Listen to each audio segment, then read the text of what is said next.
Hi everyone, welcome to your channel I learn.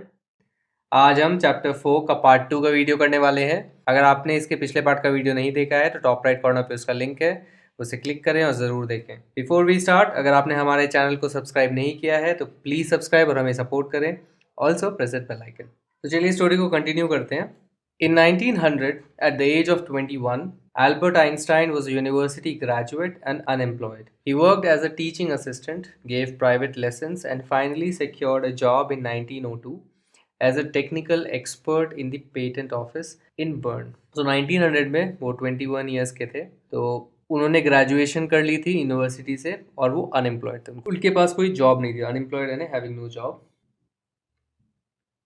He worked as a teaching assistant.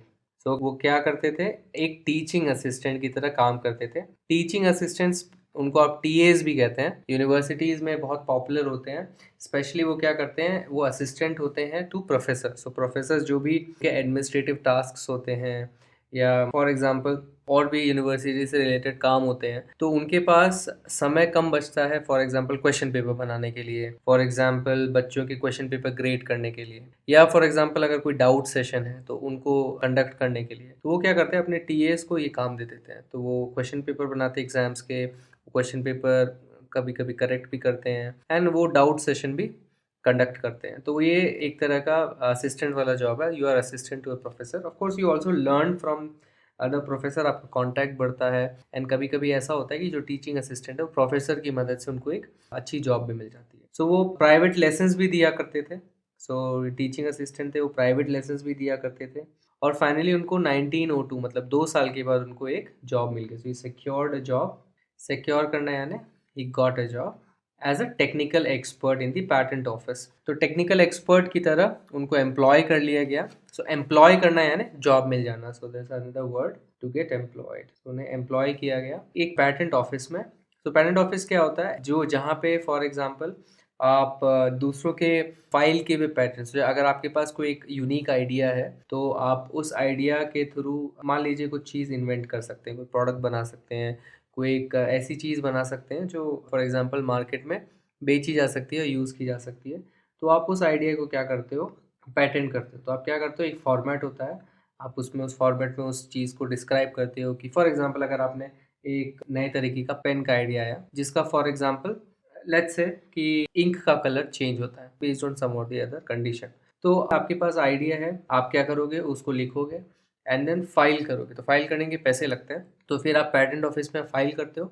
और अगर आपका idea for example लोग उसको पढ़ते हैं, एसेस करते हैं, अगर ये यूनिक हुआ, तो अगर मान लीजिए अगर आपने किसी और का आइडिया कॉपी किया है, तो क्योंकि अगर उसने अपना आइडिया पेटेंट करके रखा है तो आप उसको कॉपी नहीं कर सकते, वो प्रोटेक्टेड है। तो अगर आपका आइडिया यूनिक निकला तो आप क्या करोगे, उस आइडिया को पेटेंट कर लोगे। और मान लीजिए आपके आइडिया के ऊपर अगर कोई प्रोडक्ट बनाना चाहता है तो आपको उसे रॉयल्टी देनी पड़ेगी। It's called royalty. अगर किसी ने आइडिया आपका यूज़ करके फॉर एग्जांपल कोई प्रोडक्ट बनाया तो आप उसको सू भी कर सकते हो। सू करना यानी आप उस पर लीगल एक्शन ले सकते हो, नहीं तो वो आपसे परमिशन लेके आपके आइडिया से अपना कुछ पेन बना सकता है, मैन्युफैक्चर कर सकता है। मान लीजिए रेनॉल्ड्स कंपनी आपको आके बोलती है कि आपका आइडिया हमें अच्छा लगा, हमें पेन बनाना है, पर आपके साथ क्या एग्रीमेंट होगा, आपको कुछ परसेंटेज हर एक पेन के सेल से मिलेगा। That's called royalty. तो इससे क्या करते हो आप, आपके आइडिया को प्रोटेक्शन मिल जाता है। इसलिए कि आपका आइडिया कोई चुरा ना पाए। फॉर एग्जांपल आज इतने सारे लोग हैं पूरी दुनिया में, एक आइडिया 10 लोगों को भी आ सकता है, पर जिसने सबसे पहले पेटेंट फाइल कर लिया उसका आइडिया वो प्रोटेक्ट हो गया उसके नाम से। सो वो ऐसे ही पेटेंट ऑफिस में बर्न जगह थी। सो बर्न कहाँ पर है, स्विट्जरलैंड में है। तो आपने पिछले पार्ट में पढ़ा था कि उसकी पूरी फैमिली जो है मूव कर गई थी, तो वो स्विट्जरलैंड गए थे बर्न, जहाँ पे उन्होंने कहा था कि मैं वहाँ पे एक यूनिवर्सिटी में पढ़ूंगा। सो उस बर्न में फॉर एग्जाम्पल उन्होंने जॉब ली, सिक्योर की पेटेंट ऑफिस में। While he was supposed to be assessing other people's inventions, Einstein was actually developing his own ideas in secret. He is said to have jokingly called his desk drawer at work the Bureau of Theoretical Physics. So उनका काम क्या था, assess करना दूसरे लोगों के inventions को। सो assess करना यानी इवेल्युएट करना, जिसको कहते हैं मूल्यांकन करना। इवैल्यूएशन का मतलब ये है कि आपको देखना कि वो आइडिया यूनिक है कि नहीं, इस तरह की कोई और आइडिया अवेलेबल है कि नहीं, और ओवरऑल फॉर एग्जांपल ये आइडिया पॉसिबल है कि नहीं, कुछ इम्पॉसिबल चीज़ का तो ये आइडिया है नहीं। तो ये सब चीज़ों के वो असेसमेंट करते थे and this was other people's invention, दूसरे के आइडियाज या इन्वेंशंस फॉर एग्जांपल उनको असेस करना होता था। उनका काम ये था कि वो दूसरे के आइडियाज़ को असेस करेंगे, बट एक्चुअली वो क्या कर रहे थे, अपना ही कुछ आइडिया डेवलप कर रहे थे वहाँ पे इन सीक्रेट, बिना किसी को बताए। तो वो क्या करते थे वहाँ पे, he is said to have jokingly called, joke करते हुए अपने डेस्क ड्रॉअर को क्या बुलाते थे, bureau of theoretical physics. So bureau, जब भी आप किसी चीज़ के आगे ब्यूरो लगाते हैं तो ब्यूरो का मतलब बेसिकली होता है कोई एक ऑफिस या डिपार्टमेंट।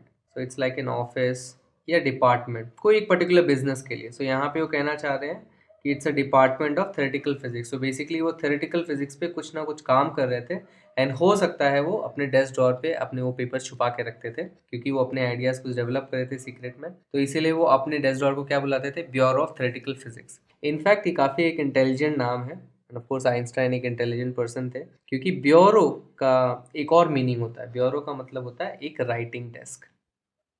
तो ब्यूरो शब्द का मतलब होता है राइटिंग डेस्क विथ ड्रॉर्स। कोई भी राइटिंग डेस्क जिसमें ड्रॉर्स भी हों, आप उसको ब्यूरो भी कहते हैं। तो बेसिकली उनका जो ड्रॉअर है उसका नाम राइटिंग डेस्क के ऊपर ही है, या एक ऑफिस की तरह उन्होंने नाम दे दिया। तो इट्स लाइक बहुत कनिंगली उन्होंने नाम दिया, बट उसको एक जोक की तरह से बुलाते थे। थ्योरेटिकल फिजिक्स यानी जब भी आप फिजिक्स के लॉज या थ्योरम्स या उसके कोई भी थ्योरीज के ऊपर कुछ भी प्रूफ्स या नए नए लॉज के बारे में उसके प्रूफ्स या कैलकुलेशंस करते हैं, तो वो थ्योरेटिकल फिजिक्स कहलाती है। प्रैक्टिकल फिजिक्स हो गया फॉर एग्जाम्पल इंजीनियरिंग, जब आप उस फिजिक्स या फिजिकल लॉज को अप्लाई करते हो रियल वर्ल्ड में। But theoretical physics completely mathematical होता है। मोस्टली ये मैथमेटिक्स के थ्रू आप लॉज वगैरह को प्रूव करने की कोशिश करते हो। बहुत साल पहले न्यूटन ने जैसे बताया कि ग्रेविटी कैसे काम करती है, आज हमें पता है कि ऊपर से कोई भी चीज़ नीचे गिरेगी अर्थ की ओर, बट न्यूटन ने मैथमेटिकली उसको प्रूव किया कि वो चीज़ कैसे होती है। So that is something called theoretical physics. One of the famous papers of 1905 was Einstein's special theory of relativity, according to which time and distance are not absolute. Indeed, two perfectly accurate clocks will not continue to show the same time if they come together again after a journey if one of them has been moving very fast relative to the other. So उनका एक बहुत famous paper था 1905 में जब उन्होंने publish किया, and this is called Einstein special theory of relativity. And इस theory के अकॉर्डिंग एंड एक बेसिकली ब्रेक थ्रू हुआ, उन्होंने ऐसी चीज बताई जो पूरी वर्ल्ड डाइजेस्ट नहीं कर पाई। दैट इज टाइम और डिस्टेंस क्या है, एब्सोल्यूट नहीं है। एब्सोल्यूट का मतलब क्या होता है, anything which is measured in itself without relation to anything. So for example, अगर आप किसी चीज़ को कंपेयर करते हो किसी और चीज़ से एंड तब आप मेजरमेंट लेते हो, तब आप कहोगे कि वो एब्सोल्यूट नहीं है। बट कोई एक ऐसी चीज़ जो किसी और चीज़ से कंपेयर करने की ज़रूरत नहीं है, वो एग्जिस्ट कर सकती है अपने आप से, उसको आप एब्सोल्यूट कहते हो। सो पहले क्या मानना था कि टाइम और डिस्टेंस जो है वो एब्सोल्यूट्स हैं, मतलब टाइम और डिस्टेंस किसी चीज़ पे डिपेंड नहीं करते कि अगर आप एक पर्टिकुलर चीज़ से कंपेयर करोगे तो फॉर एग्जाम्पल अगर मैंने एक लाइन यहाँ पे खींची एंड लेट्स से ये 1 मीटर, और for example to be realistic let's say this is 1 centimetre, let's assume. So of course जिस स्क्रीन पे आप देख रहे हो डिपेंडिंग ऑन दैट ये डिस्टेंस वेरी करेगा, हाँ, but of course let's assume कि एक 1 सेंटीमीटर है। तो पहले क्या मानना था कि ये जो 1 सेंटीमीटर है, आप इस 1 सेंटीमीटर को कैसे भी देखें, कहीं से भी देखें, ये सेम रहेगा। सो अगर मान लीजिए अगर आपने सड़क पे 1 किलोमीटर डिस्टेंस ट्रैवल कर रहे हैं तो वो 1 किलोमीटर हमेशा 1 किलोमीटर रहेगा। तो ये मानना था। And similarly was about time. So for example अगर आपके दिन में 24 आवर्स हैं तो that 24 hours is same for every one. But ये चीज़ उन्होंने चेंज कर दी। तो उन्होंने क्या बोला कि जो टाइम है एज वेल एज डिस्टेंस है वो एब्सोल्यूट नहीं है, वो डिपेंड करते हैं कि आप कहाँ से और कैसे मेजर कर रहे हैं। तो दैट मीन्स वो एब्सोल्यूट नहीं रह गए। इनफैक्ट एक एक्सपेरिमेंट है जिसमें ये दिखाया जा सकता है कि अगर मान लीजिए आपने 2 परफेक्टली एक्यूरेट क्लॉक्स ले ली, मतलब 2 आपके पास घड़ी है, एकदम एक्यूरेट घड़ी है, एंड आपने दोनों में एक ही टाइम सेट किया है। सो परफेक्टली एक्यूरेट का मतलब है कि दोनों में कोई फ्लॉज नहीं है। सो फॉर एग्जांपल आप घड़ी के कंस्ट्रक्शन के बारे में पढ़ोगे तो उनमें क्वार्ट्ज क्रिस्टल्स होते हैं फॉर एग्जांपल, जो टाइम को बेसिकली इनके वाइब्रेशन की वजह से, ये जो क्रिस्टल्स हैं ये नेचुरली वाइब्रेट करते हैं, हिलते हैं, एंड इस वाइब्रेशन की वजह से, क्योंकि इनका वाइब्रेशन इतना पीरियोडिक होता है, क्योंकि फॉर एग्जांपल 1 सेकंड के अंदर वो 10 बार वाइब्रेट करते हैं to and fro, this point से दिस पॉइंट, ये इनकी प्रॉपर्टी होती है। तो आपको पता है कि अगर 10 बार ये वाइब्रेट कर गया तो ये 1 सेकंड हो गए फॉर एग्जांपल। एंड इस तरह से ही हम टाइम कीपिंग करते हैं, ये हमारा तरीका है। तो इससे भी और अच्छे और ज़्यादा एक्यूरेट क्लॉक्स होते हैं, एटॉमिक क्लॉक्स होते हैं जो एटम के मूवमेंट्स से आपका टाइम डिफाइन करते हैं। सो एटॉमिक क्लॉक्स कहते हैं उनको। बट एनीवे, लेट्स अज्यूम कि हमारे पास बहुत ही परफेक्टली एक्यूरेट क्लॉक्स हैं एंड इन दोनों क्लॉक को आपने सेम टाइप पे रख दिया।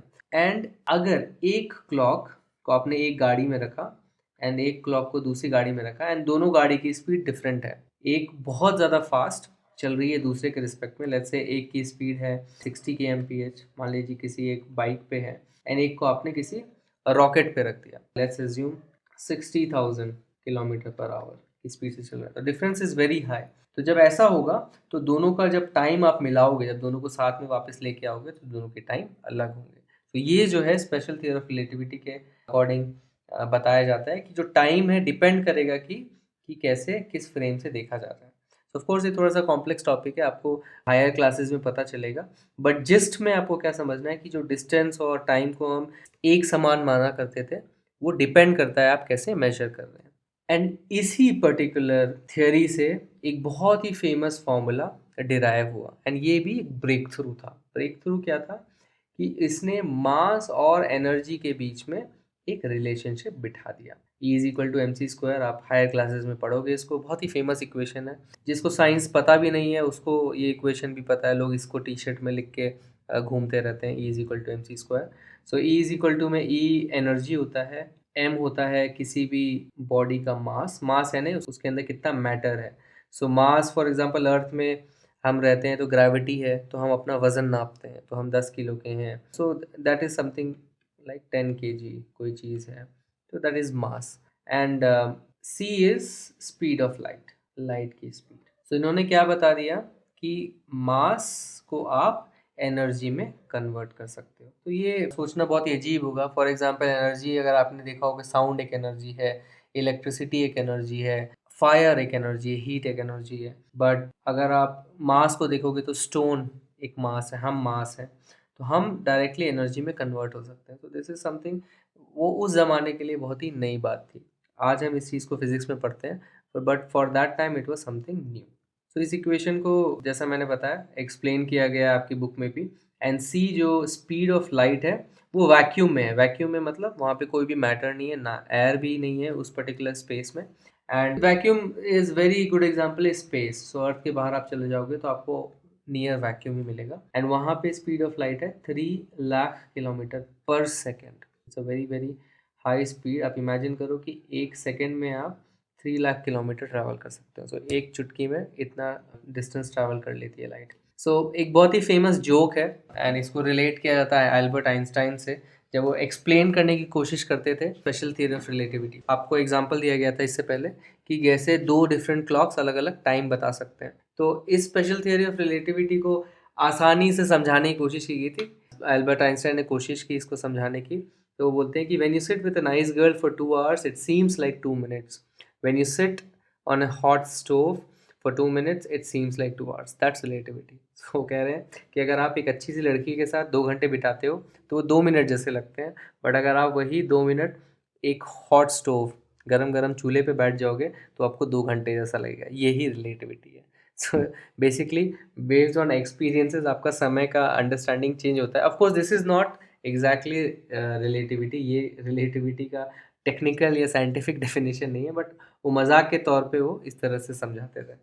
While Einstein was solving the most difficult problems in physics, his private life was unraveling. Albert had wanted to marry Mileva right after finishing his studies, but his mother was against it. तो जहाँ Einstein physics के बहुत ही कठिन सवाल जो हैं solve कर रहे थे, जितने भी डिफिकल्ट प्रॉब्लम्स थे, उनकी जो प्राइवेट लाइफ है वो अनरावल हो रही थी।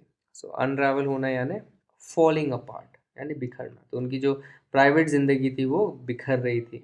वो मिलेवा से शादी करना चाहते थे, जिसका पिछले पार्ट में आपने देखा वो लव लेटर्स एक्सचेंज करते थे, साइंटिफिक नॉलेज भी डिस्कस करते थे उन लेटर्स में। उनसे वो शादी करना चाहते थे अपनी स्टडीज़ ख़त्म करने के बाद, बट उनकी जो माँ थी वो इसके अगेंस्ट थी। She thought Mileva, who was 3 years older than her son, was too old for him. She was also bothered by Mileva's intelligence. She is a book like you, his mother said. Einstein put the wedding off. तो उनकी माँ को क्या लगता था कि Mileva, वो 3 साल बड़ी थी आइंस्टाइन से, वो बहुत ज़्यादा बड़ी हैं आइंस्टाइन के लिए। सो ऑफ कोर्स हम 1900s की बात कर रहे हैं। उस समय भी इस तरह के सोशल नॉर्म्स थे, ऐसा माना जाता था कि लड़कियों को छोटा होना चाहिए लड़कों से। तो ये प्रॉब्लम थी उस समय की। तो वो मानती थी कि 3 साल बहुत ज़्यादा बड़ा हो गया एक लड़के के लिए एक लड़की से शादी करना। उन्हें एक और चीज़ से प्रॉब्लम थी, वो थी मिलेवा की इंटेलिजेंस, क्योंकि वो इतनी ज़्यादा इंटेलिजेंट थी। एंड उस ज़माने में एकेडमिक्स फील्ड में स्पेशली लड़कियों का होना बहुत ही मुश्किल था। एंड आपने देखा था कि बर्न की यूनिवर्सिटी अकेली यूनिवर्सिटी थी जो लड़कियों को एक्सेप्ट करती थी। तो उनके लिए ये उनका इंटेलिजेंस भी प्रॉब्लम था, उनको बॉदर करता था। बॉदर करना यानी परेशान करना। वो क्या बोलती थी कि वो भी तुम्हारी तरह एक किताब ही है। एंड उन्होंने उनके कहने पे आइंस्टाइन ने क्या कर दिया, put the wedding of. Put the wedding of यानी उन्होंने शादी कैंसिल कर दी। सो कैंसल्ड या पुट ऑफ का एक ही मीनिंग है। आपको याद होगा कि कैसे आइंस्टाइन की माँ आइंस्टाइन को फ्रीक समझती थी। तो इनफैक्ट आई थिंक उनको अपने बेटे और अपने बेटे जैसे जो भी लोग हैं, इनफैक्ट मिलेवा जो आइंस्टाइन जैसी ही होंगी, उनको वो सब फ्रीक लगते थे। एंड आई थिंक ये भी यहाँ पे उभर के आ रहा है। The pair finally married in January 1903 and had 2 sons. But a few years later, the marriage faltered. Mileva, meanwhile, was losing her intellectual ambition and becoming an unhappy housewife. After years of constant fighting, the couple finally divorced in 1919. Einstein married his cousin Elsa the same year. But ये जो पैर है, ये जो couple है, finally उन्होंने शादी कर ली। सो आइंस्टाइन ने मिलेवा से फाइनली शादी की जनवरी 1903 में। एंड उनसे उनके 2 बच्चे हुए, 2 सन्स हुए। एंड कुछ साल के बाद ही मैरिज क्या होने लगी, फॉल्टर होने लगी। फॉल्टर होना यानी वीक होने लगना, मतलब उनका जो रिश्ता था वो कमज़ोर पड़ने लगा। मिलेवा जो है अपना इंटेलेक्चुअल एम्बिशन ख़त्म हो रहा था उनका। मिलेवा का जो इंटेलेक्चुअल एम्बिशन था वो धीरे धीरे कम हो रहा था। इंटेलेक्चुअल एम्बिशन होना यानी, सो फॉर एग्जांपल आप किसी फील्ड में कुछ रिसर्च करना चाहते हो। सो ये फिजिक्स में ही काम कर रही थी आइंस्टाइन के साथ ही। सो मे बी इनका कुछ एम्बिशन होगा कि मुझे ये थ्योरी प्रूव करनी है, इस फील्ड में रिसर्च करना है। तो that is what is meant by intellectual ambition. तो उनका जो इंटेलेक्चुअल एम्बिशन भी था वो धीरे धीरे ख़त्म हो रहा था। एंड वो क्या हो रही थी, अनहैप्पी हाउसवाइफ बन रही थी। बेसिकली उनका घर के कामों में भी जो मन था वो कम लग रहा था। एंड वो धीरे धीरे अनहैप्पी हो रही थी। And after years of constant fighting, और काफ़ी सालों की कॉन्स्टेंट फाइटिंग, लगातार लड़ने के बाद उन्होंने डिवोर्स ले लिया फाइनली 1919 में। एंड उसी साल आइंस्टाइन ने अपनी कज़न एल्सा से शादी कर ली। Einstein's new personal chapter coincided with his rise to world fame. In 1915, he had published his general theory of relativity, which provided a new interpretation of gravity. An eclipse of the sun in 1919 brought proof that it was accurate. So Einstein का जो भी personal chapter था ये नया वाला, जिसमें 1919 में उन्होंने अपनी कज़न एल्सा से शादी की और मिलेवा से डिवोर्स ले लिया था, ये दूसरी चीज़ के साथ कोइंसाइड किया। कोइंसाइड में करना यानी 2 इवेंट का एक साथ होना, दैट इज़ कोइंसाइड करना, happen at the same time. So क्या चीज़ एक साथ हुई, उनका वर्ल्ड फेम की तरफ राइज करना। सो राइज टू वर्ल्ड फेम यानी उनका पॉपुलर हो जाना। 1915 में उन्होंने एक थ्योरी पब्लिश की थी। सो 1905 में उन्होंने special theory of relativity publish की, बट 1915 में उन्होंने general theory of relativity publish की, जिसने ग्रेविटी का, जिस ग्रेविटी पे न्यूटन ने काम किया था, उसका नया इंटरप्रिटेशन उन्होंने दिया। तो उसकी अंडरस्टैंडिंग और ज़्यादा बढ़ाई। इंटरप्रिटेशन यानी new explanation. So for example Newton ने हमें बताया था कि एक अगर बहुत ही बड़ा बॉडी होता है जिसका बहुत ज़्यादा मास होता है, सो फॉर एग्जांपल सन हो गया जिसका बहुत ज़्यादा billions of KGs of mass होता है, एंड देन आपका एक छोटा सा अगर मास है, दैट इज़ अर्थ। तो ये जो है इसके ऊपर एक फोर्स एक्सर्ट करता है जिसको हम ग्रेविटेशनल फोर्स कहते हैं। इसी फोर्स की वजह से हम जो है अर्थ की तरफ भी अट्रैक्ट होते हैं, बिकॉज अर्थ इतनी बड़ी है कि अर्थ हम पे वो फोर्स एक्सर्ट कर पाती है। इसीलिए हम जब भी उछलते तो हमेशा नीचे की ओर गिर जाते हैं, क्योंकि हम अर्थ से चिपक रहे हैं। यही फोर्स जो है हम अपने मम्मी पापा या पेंसिल पेन, आपका मोबाइल, इस पे भी एक्सर्ट करते हैं, बिकॉज हमारा मास इतना कम है कि वो फोर्स जो है हमें फील नहीं होता है, बट ये फोर्स एग्जिस्ट करता है। तो न्यूटन ने हमें ये बताया था, लेकिन हमें ये कभी पता नहीं था कि ये होता कैसे है, कि दोनों के बीच में ये खिंचाव कैसे आता है, ये तनाव कैसे आता है, ये हमें पता नहीं था। तो जनरल थियोरी ऑफ रिलेटिविटी के थ्रू उन्होंने एक नया इंटरप्रिटेशन दिया ग्रेविटी का, जिसका उन्होंने बताया कि इस तरह से पूरे स्पेस में एक मैश होता है, जिसे बहुत पॉपुलरली स्पेस टाइम मैश भी कहते हैं, क्योंकि उन्होंने स्पेस, दैट इज जहाँ पे डिस्टेंस हम मेजर करते हैं, और टाइम, इन दो चीज़ों का एक मैश अज्यूम किया। एंड उनके अकॉर्डिंग पिक्टोरियली अगर हम देखें तो अगर कोई हैवी बॉडी होती है तो इस तरह से वो डिस्टॉर्ट कर देती है इस मैश को। एंड इस डिस्टॉर्शन की वजह से, सो आप इमेजिन कर सकते हो एक बड़ी सी चादर है, अगर इस चादर पे एक भारी सी बॉल अगर आप रख दोगे तो वो चादर जो है, अगर उसके बाजू में अगर आपने एक और छोटा सा मार्बल रख दिया, एक बड़ी गेंद रख दी, एक छोटा सा मार्बल रख दिया, तो उस दबाव की वजह से, क्योंकि एक डिप्रेशन आ जाएगा, वो चादर नीचे की ओर झुकेगा, तो ये जो मार्बल भी है इसकी ओर बढ़ने लगेगा, बिकॉज वो इस पर्टिकुलर गेंद ने जो इस चादर के ऊपर एक डिप्रेशन क्रिएट किया है, उसकी वजह से वो इधर फिसलने लगेगा। तो ऑफ कोर्स ऐसा एग्जैक्टली नहीं होता है, ये जस्ट एक वे है, एक तरीका है समझने का कि एक्चुअली में चीज़ें हो कैसे रही हैं। तो जैसा इसमें यहाँ पे लिखा गया एक इंटरप्रिटेशन है, तो एक तरह का ये एक इंटरप्रिटेशन उन्होंने दिया जनरल थियोरी ऑफ रिलेटिविटी से। बट जब भी आप कोई थ्योरी पब्लिश करते हो उसका प्रूफ भी करना इम्पॉर्टेंट होता है। तो जब वो थ्योरी तब तक एग्जिस्ट करती है जब तक उसको किसी ने डिस्प्रूफ नहीं कर दिया हो। सो इस थ्योरी का प्रूफ जो है 1919 में लोग कर पाए। एंड 1919 में उनको पता चला कि ये जो थ्योरी है वो एक्यूरेट है, एंड इस चीज़ की वजह से वो वर्ल्ड फेमस हो गए। एंड ये थ्योरी प्रूव कैसे हुई? सन के एक्लिप्स की वजह से। Einstein had correctly calculated in advance the extent to which the light from the fixed stars would be deflected through the sun's gravitational field. The newspapers proclaimed his work as a scientific revolution. So Einstein ने बहुत ही correctly calculate किया advance में कि किस हद तक जो light है फिक्स स्टार से जब आती है अर्थ की ओर, वो डिफ्लेक्ट होती है सन के ग्रेविटेशनल फील्ड की वजह से। सो सन जो ग्रेविटेशनल फील्ड जो इफेक्ट दे रहा है उससे लाइट भी नहीं बच पाती, वो भी डिफ्लेक्ट हो जाती है। सो जो भी लाइट का पाथ है वो डिफ्लेक्ट होता है, एंड ये उन्होंने करेक्टली कैलकुलेट किया था। एंड ये चीज़ कब प्रूव हो पाई?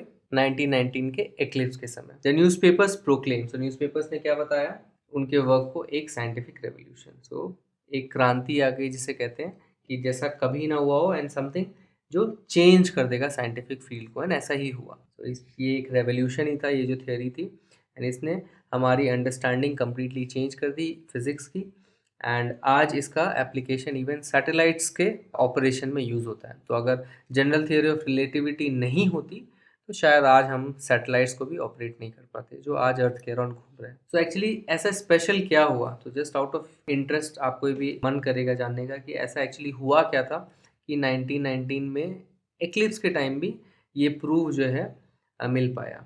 सो एक्लिप्स एक ऐसा समय है जो आपको पता है कि सन की रोशनी जो है पूरी तरह ढक जाती है। सो इस समय क्या होता है, इस डार्कनेस के अराउंड जो भी तारे हैं, तो दिन में भी जब अंधेरा हो जाता है तो तारे जो हैं दिखने लगते हैं। सो बहुत से ऐसे स्टार्स होते हैं जिनकी एक्चुअल लोकेशन हमें पता होती है। सो टेलीस्कोप्स की वजह से या डिफरेंट ऑब्जर्वेशंस जो लोगों ने किए हैं उसकी वजह से हमें उसकी एक्चुअल लोकेशन पता है ना। उसी में से एक स्टार की जो है हमें लोकेशन पता थी कि ये यहाँ पर रिलेटिव टू अर्थ और सन यहाँ पर होना चाहिए इस पूरे यूनिवर्स में। बट जब इक्लिप्स हुआ तो वो जो स्टार था वो यहाँ पर दिख रहा था। तो ऐसा क्यों होता है? जब भी हम किसी भी चीज़ को ऑब्जर्व करते हैं तो हम अज्यूम करते हैं कि लाइट हमेशा हमें स्ट्रेट लाइन से मिल रही है। सो हम हमेशा एक स्ट्रेट डंडी खींचते हैं, जहाँ से भी इमेज होती है हमारी, ये हमारी इमेज है, और यहाँ से हम उसको ऑब्जर्व करें तो हमेशा हम अज्यूम करते हैं कि एक स्ट्रेट लाइन है।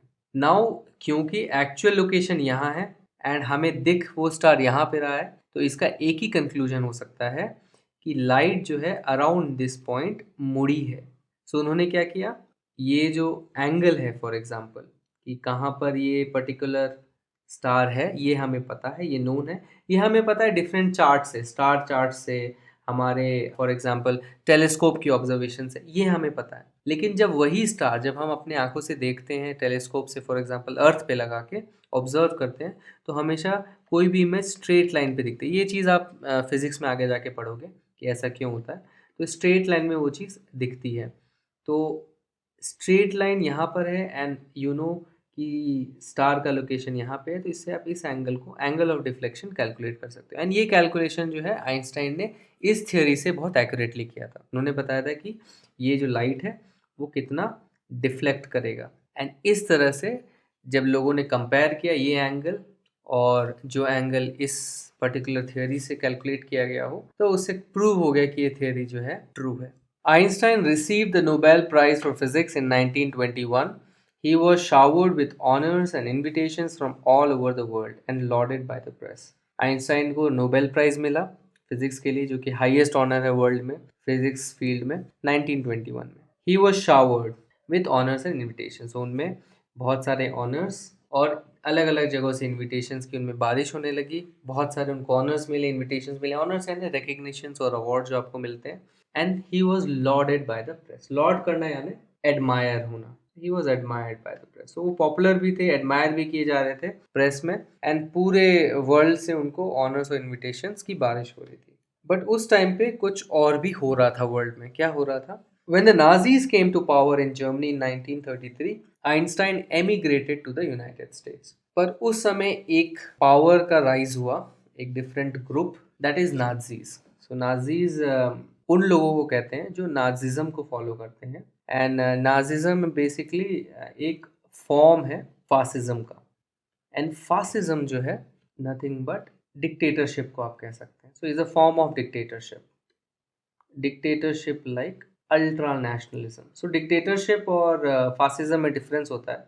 फासिज्म में आप नेशनलिज्म को एक अलग लेवल पे ले जाते हो. सो उस समय भी क्या हुआ था, एडोल्फ हिटलर, उन्होंने एक पार्टी बनाई एंड उनको नाजी कहा जाता था. एंड उन पार्टी का सिंबल उन्होंने स्वस्तिक रखा. हमारे हिंदुइज्म का जो सिंबल है, जैनिज्म और बुद्धिज्म में भी यूज होता है वो. तो यहाँ से वो अपनी पार्टी का उन्होंने सिंबल बनाया एंड उन्होंने वन पार्टी स्टेट बना दिया. सो पूरे जर्मनी में सिंगल पार्टी थी. एंड इस पार्टी का नेशनलिज्म वाला एजेंडा ले लिया, दैट इज कि जर्मनी को हमें ऊपर तक लेके जाना है. एंड इस एजेंडा को लेके उन्होंने एक डिक्टेटरशिप जैसा एक फॉर्मेशन कर दिया जिसमें सिर्फ उनकी पावर चलती थी. तो जब इस तरह का एक फॉर्म, एक गवर्नमेंट आती है, लेट्स से एक तरह का पार्टी बनता है जिसमें एक सिंगल पार्टी पूरे कंट्री पे कंट्रोल रखती है एंड नेशनलिज्म उनका मेन एजेंडा होता है, इसलिए अल्ट्रा नेशनलिज्म भी कहा जाता है. तो एक डिक्टेटरशिप का माहौल हो जाता है एंड उसे हम फासिज्म कहते हैं. एंड उसका एक बहुत अगली फॉर्म आया था उस समय 1993 में एंड उनको हम कहते थे नाजीज. तो जब नाजीज पावर में आ गए जर्मनी में, तो आइंस्टाइन को एमिग्रेट होना पड़ा यूनाइटेड स्टेट्स में. एमिग्रेट होना यानी अपनी कंट्री को छोड़ देना, लीव वन कंट्री. एक दूसरा टर्म है विच इज जस्ट ऑपोजिट, इसको आप इमिग्रेट कहते हैं. आपने एयरपोर्ट में ये सुना होगा, इमिग्रेशन लोग करते हैं. सो इमिग्रेट करना यानी दूसरी कंट्री में जाना, वहाँ पे परमानेंटली सेटल होने के लिए. इसका जस्ट ऑपोजिट है. एक तो एमिग्रेट करना है ना, आप अपनी कंट्री को छोड़ के कहीं और जा रहे हैं. इमिग्रेट करना हुआ आप किसी दूसरी कंट्री में परमानेंटली सेटल होने जा रहे हैं. Come to live permanently in foreign country. तो फॉर एग्जाम्पल, अगर हम यूनाइटेड स्टेट्स के पर्सपेक्टिव से देखें, अगर अमेरिका के पर्सपेक्टिव से देखें, तो आइंस्टाइन वहाँ पे इमिग्रेट करते हैं. So he immigrated from Germany and immigrated to United States. तो उन्होंने जर्मनी छोड़ दी और इमिग्रेट कर गए United States. 5 years later, a discovery of nuclear fission in Berlin had American physicists in an uproar. Many of them had fled from fascism, just as Einstein had, and now they were afraid the Nazis could build and use an atomic bomb. और 5 साल के बाद 1939 में nuclear fission का discovery हुआ Berlin में. And इसकी वजह से क्या हुआ, जो भी अमेरिकन फिजिसिस्ट थे वो किस में आ गए, इन एन अप्रोर. इन एन अप्रोर यानी became very upset. To become upset यानी to go in an uproar. क्यों? क्योंकि उनको ये डर था कि नाजीज उस न्यूक्लियर फिशन टेक्नोलॉजी को यूज करके एक एटॉमिक बॉम्ब बना लेंगे. तो उन अमेरिकन फिजिसिस्ट को ये डर था, इसीलिए उन्होंने क्या किया, जर्मनी छोड़ के फासिज्म को, सो फासिज्म बेसिकली वो नाजिज्म को रिफर कर रहे हैं, तो उसको छोड़ के, जैसे आइंस्टाइन छोड़ के आए थे, वो कहाँ पर आ गए, अमेरिका आ गए. तो उनको क्या डर था कि न्यूक्लियर फिशन का डिस्कवरी हो चुका है, तो अब क्या होगा, नाजीज जो है इसको यूज करके एटॉमिक बॉम्ब बना लेंगे. तो वो वहां से भाग गए और यूनाइटेड स्टेट्स आ गए. At the urging of a colleague, Einstein wrote a letter to the American President Franklin D. Roosevelt on August 1939, in which he warned a single bomb of this type exploded in a port might very well destroy the whole port together with some of the surrounding territory. His words did not fail to have an effect. The Americans developed the atomic bomb in a secret project of their own and dropped it on the Japanese cities of Hiroshima and Nagasaki in August 1945. So at the urging of a colleague, अर्ज करना यानी आग्रह करना, persuade करना, किसी को मनाने की कोशिश करना किसी बात के लिए, तो आप उसको कहते हैं परसुएड करना। सो परसुएडिंग ऑफ अ कलीग, तो एक कॉलीग ने उनको मनाया, आग्रह किया कि आप जो है वहाँ उस समय के जो अमेरिकन प्रेसिडेंट थे फ्रैंकलिन डी रूजवेल्ट, उनको आप एक चिट्ठी लिखो। तो उन्होंने एक चिट्ठी लिखी 2 अगस्त 1939 को, जिसमें उन्होंने क्या वार्न किया, उन्होंने ये वार्न किया कि एक सिंगल बॉम्ब इस टाइप का न्यूक्लियर फिशन टाइप का जो पहले कभी एग्जिस्ट नहीं करता था, अगर वो एक्सप्लोड होता है किसी पोर्ट में, पोर्ट यानी जहाँ पे फॉर एग्जांपल शिप्स वगैरह आके रेस्ट करते हैं, वहाँ से आप उन सामान निकालते हो, सामान डालते हो, तो जहाँ पे ट्रेडिंग होती है थ्रू शिप्स, तो उनको आप पोर्ट्स कहते हो। तो अगर गलती से अगर आपने एक्सप्लोड कर दिया किसी पोर्ट में, तो उस पोर्ट को डिस्ट्रॉय कर देगा और उसके सराउंडिंग टेरिटरी को भी पूरी तरह से डिस्ट्रॉय कर देगा। तो ऐसा बॉम्ब कभी पूरी दुनिया ने देखा नहीं था, एंड वो वार्न करने की कोशिश कर रहे थे कि ये बहुत ही डिस्ट्रक्टिव होगा। एंड उनके जो वर्ड्स थे वो फेल नहीं हुए इफेक्ट लेने के लिए, did not fail to have an effect. उसका इफेक्ट हुआ, पर उल्टे तरीके से। उल्टे तरीके से कैसे? अमेरिकन जो हैं सीक्रेटली एटॉमिक बॉम्ब बनाने लग गए। सो इंस्टेड आइंस्टाइन चाहते थे कि उनको बताए कि आप इस चीज़ को परस्यू ना करें। उन्होंने क्या किया? उल्टा किया, अपना ही सीक्रेट प्रोजेक्ट उन्होंने बना दिया, जिसको मैनहट्टन प्रोजेक्ट के नाम से भी फेमसली जाना जाता है, मैनहट्टन प्रोजेक्ट। तो उन्होंने सीक्रेटली एटॉमिक बॉम्ब बनाया, एंड 2 बॉम्ब उन्होंने जापानीज सिटी ऑफ हिरोशिमा और नागासाकी में ड्रॉप कर दिया अगस्त 1945। तो ये जो एक्सप्लोजन के कुछ पिक्चर्स आज भी अवेलेबल हैं, इनको देख के यू कैन इमेजिन कि कितना बड़ा तबाही हुआ होगा उस समय। किलोमीटर्स तक इसके जो है एक्सप्लोजन का जो क्लाउड था वो विजिबल था। इनफैक्ट अभी बेरूत में एक केमिकल एक्सप्लोजन हुआ था, एंड समथिंग लाइक दैट आप इमेजिन कर सकते हो कि उस ऐसा कुछ सीन रहा होगा 1945 में। Einstein was deeply shaken by the extent of the destruction. This time he wrote a public missive to the United Nations. In it, he proposed the formation of a world government. Unlike the letter to Roosevelt, this one made no impact. But over the next decade, Einstein got ever more involved in politics, agitating for an end to the arms buildup and using his popularity to campaign for peace and democracy. Einstein जो है बहुत ज़्यादा shock हो गए थे, he was deeply शेकन, शेकन यानी shocked, उस destruction को देख के। सो एक तो होता है कि आप इन थियोरी कुछ कैलकुलेशन करके आप इमेजिन करते हो कि हाँ इतना ज़्यादा डिस्ट्रक्शन होगा, बट रियलिटी में किसी चीज़ को एक्सपीरियंस करके उसका शॉक उन्हें लगा कि कितना ज़्यादा डिस्ट्रक्शन हो गया था इस बॉम्ब की वजह से। एंड इस टाइम उन्होंने एक पब्लिक मिसिव लिखा। मिसिव का मतलब क्या होता है? एक बहुत ही फॉर्मल टर्म है एक ऑफिशियल लेटर के लिए। सो एक ऑफिशियल लेटर को आप मिसिव कहते हैं। तो उन्होंने एक ऑफिशियल लेटर लिखा यूनाइटेड नेशंस को, एंड यूनाइटेड नेशंस को उन्होंने क्या कहा कि एक वर्ल्ड गवर्नमेंट बननी चाहिए। सो उनका प्रोपोजिशन ये था कि वर्ल्ड की गवर्नमेंट बननी चाहिए ताकि इन सब चीज़ों को आप कंट्रोल कर सके, कि एक कंट्री दूसरे कंट्री पे इस तरह से हमला ना कर सके जैसे अमेरिका ने जापान के ऊपर इस तरह के बॉम्ब के साथ हमला किया। बट इस लेटर का कोई भी इम्पैक्ट नहीं हुआ, unlike the letter to Roosevelt, क्योंकि रूजवेल्ट को जो उन्होंने लेटर लिखा था उसका कोई इम्पैक्ट तो हुआ था, मैनहट्टन प्रोजेक्ट चालू हो गया, बस इसका कोई भी इम्पैक्ट नहीं रहा। बट नेक्स्ट डेकेड तक 10 सालों में आइंस्टाइन बहुत ज़्यादा इन्वॉल्व हो गए पॉलिटिक्स में, एंड एजिटेशन करने लगे। एजिटेट करना यानी कैंपेन करना।